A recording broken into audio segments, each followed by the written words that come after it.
প্রিয় মাধ্যমিক পরীক্ষার্থী বন্ধুরা, তোমাদের জন্য আজকে আমি উপস্থিত হয়েছি ইতিহাস থেকে এমসিকিউ ব্যাংকের অত্যন্ত গুরুত্বপূর্ণ প্রশ্ন এবং উত্তর। আজকে চতুর্থ অধ্যায় থেকে এমসিকিউ ব্যাংকের মাধ্যমিক এমসিকিউ ব্যাংক 2024 এখান থেকে বাছাই করা চতুর্থ অধ্যায়ের প্রশ্ন এবং উত্তরগুলি চলো দেখে নেব।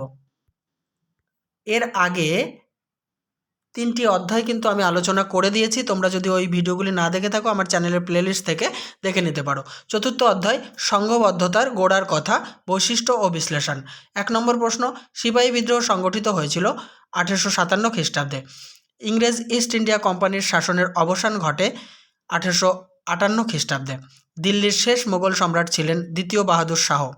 মহারানী ভিক্টোরিয়া ভারত সাম্রাজ্ঞী উপাধি পান 1877 খ্রিস্টাব্দে। মহাবিদ্রোহের পর কে ভারতের শাসনভার গ্রহণ করেন? মহারানী ভিক্টোরিয়া।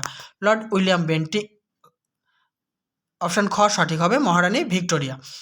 6, চৈত্রমেলা নামে পরিচিত সংগঠনটি হলো হিন্দু মেলা। হিন্দু মেলার উদ্দেশ্য কী ছিল? উত্তর, জাতীয়তাবাদী ভাবধারার প্রসার। পরের প্রশ্ন উত্তর, এখানে আলাদা গোত্রের উপাদানটি হলো ভারত মাতা। দেখো, গোড়া, আনন্দমঠ, বর্তমান ভারত এগুলি হচ্ছে এক একটি গ্রন্থ, আর ভারত মাতা হচ্ছে চিত্র, তাই এটি আলাদা।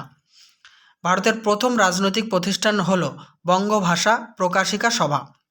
ভারত মাতা চিত্রটি আঁকেন অবনীন্দ্রনাথ ঠাকুর। গগনেন্দ্রনাথ ঠাকুর ছিলেন ব্যঙ্গ চিত্রশিল্পী। বঙ্গভাষা প্রকাশিকা সভা প্রতিষ্ঠিত হয় 1836 খ্রিস্টাব্দে। 13, বঙ্গভাষা প্রকাশিকা সভার সম্পাদক ছিলেন গৌরীশঙ্কর তর্কবাগীশ। নেক্সট, জমিদার সভার প্রাণপুরুষ ছিলেন দ্বারকানাথ ঠাকুর। জমিদার সভা ছিল একটি, অপশান ঘ, রাজনৈতিক সংগঠন। 19 শতককে সভা সমিতির যুগ বলেন অনিলশীল।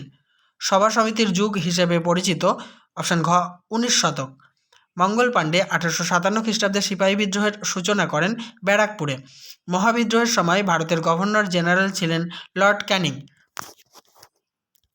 দেখে নেব পরের প্রশ্ন উত্তরগুলি।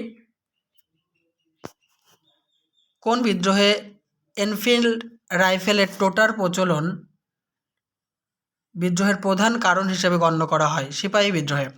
কার্ল মার্কস 1857 খ্রিস্টাব্দের বিদ্রোহকে বলেছেন জাতীয় বিদ্রোহ। 1857 সালের মহাবিদ্রোহকে ভারতের প্রথম স্বাধীনতা যুদ্ধ বলেছিলেন বিনায়ক দামোদর সাভারকর। ভারতের প্রথম ভাইসরয় হলেন লর্ড ক্যানিং। অস্ত্র আইন পাশ হয়েছিল কার আমলে? লর্ড লিটনের আমলে। বন্দে মাতরম সঙ্গীতটি রয়েছে আনন্দমঠে। বন্দে মাতরম সঙ্গীতটি রচিত হয় 1875 খ্রিস্টাব্দে। আনন্দমঠ উপন্যাসের রচয়িতা হলেন বঙ্কিমচন্দ্র চট্টোপাধ্যায়। বর্তমান ভারত গ্রন্থটি রচনা করেন স্বামী বিবেকানন্দ। ভারত সভার প্রথম সভাপতি ছিলেন রেভারেন্ড কৃষ্ণমোহন বন্দ্যোপাধ্যায়।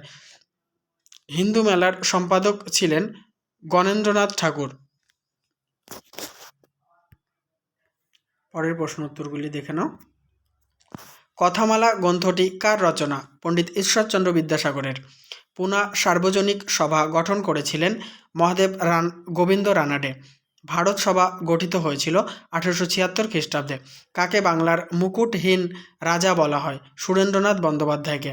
পুনা সার্বজনিক সভা কত খ্রিস্টাব্দে গড়ে ওঠে? 1870 খ্রিস্টাব্দে। ভারত সভার কার্যক্রমে যুক্ত ছিলেন সুরেন্দ্রনাথ বন্দ্যোপাধ্যায়।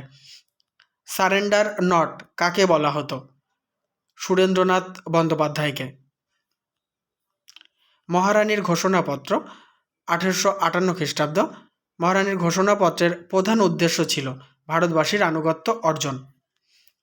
39, অযোধ্যায় সিপাহী বিদ্রোহের নেতৃত্ব দান করেছিলেন হজরত মহল।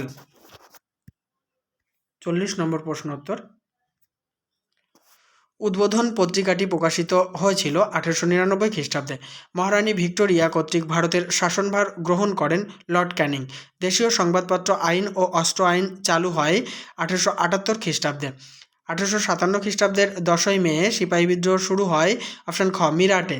রাষ্ট্রগুরু নামে পরিচিত ছিলেন সুরেন্দ্রনাথ বন্দ্যোপাধ্যায়। জমিদার সভা স্থাপিত হয় 1838 খ্রিস্টাব্দে। নাট্যাভিনয় নিয়ন্ত্রণ আইন প্রবর্তন করেন লর্ড নর্থব্রুক। বর্তমান ভারত প্রথম প্রকাশিত হয়? উদ্বোধন পত্রিকায়।